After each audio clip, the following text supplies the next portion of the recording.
Hey everyone, and welcome to another deep dive. Today we're going way beyond just meditation as we explore the surprisingly wide world of Thich Nhat Hanh.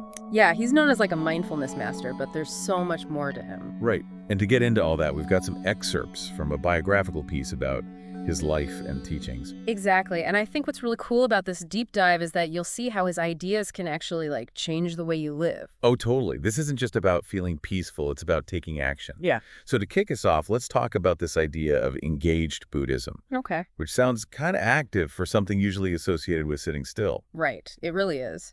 Thich Nhat Hanh actually coined this term Oh, wow. to challenge that stereotype of monks, being detached from the world and its problems. He believed that our spiritual practice should inform how we act, not just how we think. And he didn't just talk the talk, right? I mean, Yeah. this was during the Vietnam War. Oh, yeah. And he was right there advocating for peace and even establishing the School of Youth for Social Service. Exactly. And that school wasn't just about providing aid, it was about training young people to actually like address the root causes of suffering. Wow. So you can see how this initiative really embodies engaged Buddhism. It's about taking action to create a more just and compassionate world. Wow. So this wasn't some abstract concept for him. It was about rolling up your sleeves and getting involved. Yeah, definitely. Which is even more powerful when you consider that he was eventually exiled for his activism. Right. That's a 40-year commitment to his beliefs. Absolutely. But here's what I think is really interesting for everyone listening. Okay. Engaged Buddhism isn't just for activists. Right. Think about it. It means recognizing that your spiritual practice, whatever that is for you, isn't separate from your daily life. Okay.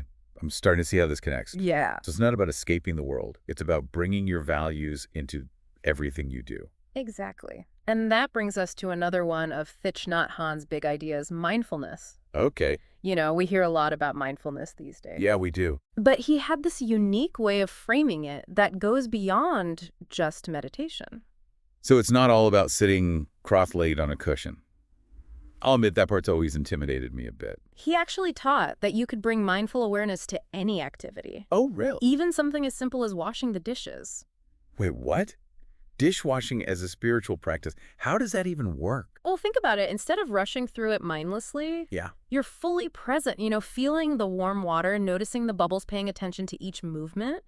It's about finding those moments of stillness and focus amidst the chaos of daily life. I can already see how that could be really helpful, especially for someone like me who feels like there's never enough time for formal meditation. Exactly. And that's the beauty of Thich Nhat Hanh's approach. It makes mindfulness feel accessible. Yeah. Even for those of us who aren't monks living in monasteries, Right. It's about finding those little pockets of peace throughout your day, wherever you happen to be. Okay. I'm definitely getting on board with that. So we've got engaged Buddhism and mindfulness in everyday life.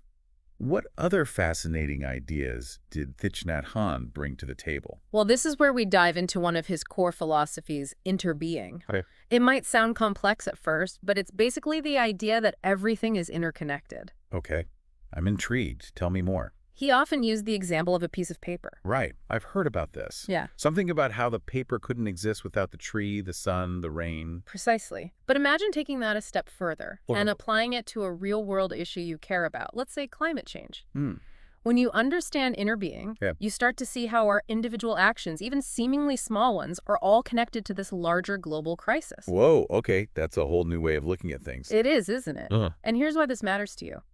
When you grasp the concept of interbeing, it naturally fosters compassion and a sense of responsibility for your actions.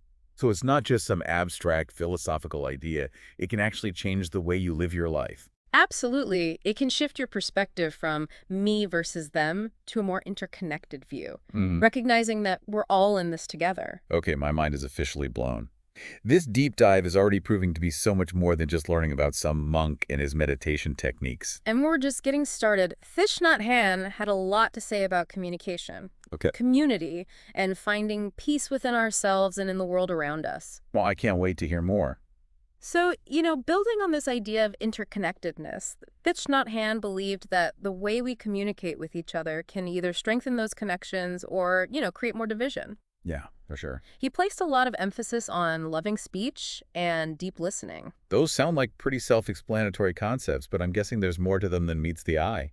Yeah, you're absolutely right. It's not just about being nice or polite. Hmm. Loving speech means speaking with intention, choosing words that are truthful, kind, and beneficial. So it's like thinking before you speak, Yeah, but on like a deeper level. exactly. It's about considering the impact your words will have on the other person Right. and on the situation as a whole. Okay, what about deep listening? What does that entail? Deep listening goes beyond just hearing the words. It's about truly paying attention to the other person, not interrupting, not judging, and trying to understand their perspective, even if you don't agree with it. It sounds like a pretty radical approach to communication in today's world, where everyone's always talking over each other. It is a practice that requires effort and intentionality, but it can be incredibly transformative for your relationships. Hmm. Thich Nhat Hanh believed that compassion is an active practice, not a passive feeling. And these practices of loving speech and deep listening are how we put that compassion into action in our daily interactions. Yeah, I've definitely been in situations where I was so focused on getting my point across that I wasn't really listening to what the other person was saying. Right. And I can see how practicing deep listening could help avoid those kinds of communication breakdowns.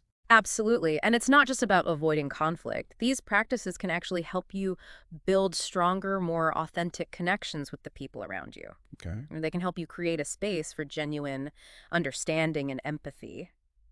Okay, starting to see how all these pieces fit together. Yeah. Mindfulness, interbeing, loving speech, deep listening. It's like a whole framework for living a more compassionate and connected life. You're getting it. And, Thich Nhat Hanh also believed that having a supportive community is essential on this journey. Hmm. He often talked about the importance of Sangha in Buddhism. I've heard that term before, but I'm not exactly sure what it means. Sangha is essentially a spiritual community. Okay. It's a group of like-minded individuals who come together to support each other in their practice. So it's like having a group of friends who are all into mindfulness and trying to live more intentionally. That's a great way to put it. It's about having a space where you can share your experiences, learn from each other, and encourage each other to stay on the path. Thich Nhat Hanh believed that practicing mindfulness within a Sangha amplifies its power. That makes sense. It's like having a team cheering you on and helping you stay accountable. Exactly. And even if you're not Buddhist, the concept of Sangha has a lot to offer. Okay. Think about the groups you're a part of, whether it's a book club, a sports team, or a group of friends who share your passion for a particular cause. Right. These communities can provide a sense of belonging, support, and inspiration. That's so true. I never really thought about it that way, but some of the most meaningful experiences I've had have been in those kinds of group settings. And Thich Nhat Hanh didn't just talk about Sangha, he actually put it into practice. Oh, really? He established Plum Village in France, Cool. a beautiful monastery and retreat center where people from all over the world come to practice mindfulness together. It sounds like an amazing place. Yeah. It really shows how he walked the walk, not just talked the talk. He did. His legacy is about so much more than just individual transformation. It's about creating a more compassionate and mindful world, and he recognized that community plays a vital role in achieving that vision. After learning all this, I'm starting to see Thich Nhat Hanh in a whole new light. Yeah. He wasn't just a meditation guru. He was a true visionary who offered a path to a more meaningful and engaged life. And the best part is his teachings are accessible to anyone, regardless of their background or beliefs. I'm really starting to understand that now. Yeah. We've talked about mindfulness, Yeah. engaged Buddhism, interbeing, loving speech, and deep listening, Right. and the power of community. Mhm. It's like he gave us a whole toolkit for navigating the challenges of modern life with more awareness, compassion, and purpose. You got it. And remember, he believed that change starts within each of us. Okay. We don't have to wait for some grand event or revolution. Yeah. We can start by making small changes in our own lives in the way we think, speak, and act. That's actually really empowering. Yeah. It feels less overwhelming when you think of it that way. Right. It's not about becoming a saint or a monk.